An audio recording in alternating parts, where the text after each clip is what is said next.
A very different approach is to give up on the goal of running unmodified operating systems. Instead, the primary goal is to offer a virtualization solution that offers performance and avoid some of the overheads that may be associated with any of the complexities that are necessary to support unmodified guests.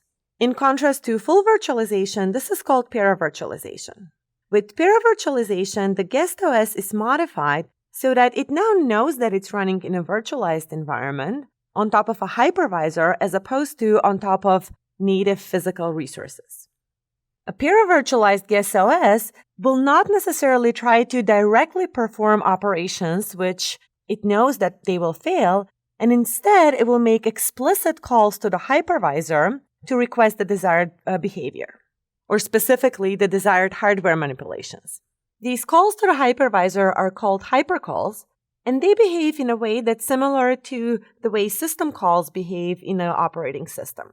So the unprivileged guest OS here that's modified will package all relevant information about its context, its current state, and it will specify the desired hypercall, and at that point it will issue the hypercall and that will trap to the virtual machine monitor.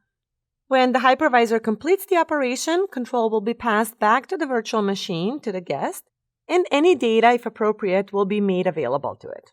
This approach of paravirtualization was originally adopted and popularized by the Zen hypervisor.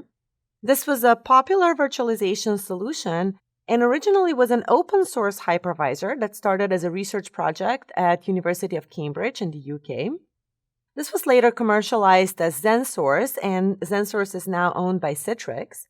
But there still remains a lot of activity in the open source Zen project, including at our own research group here. One thing to note, however, is that the open source Zen version and the Citrix Zen version have diverged perhaps substantially over time.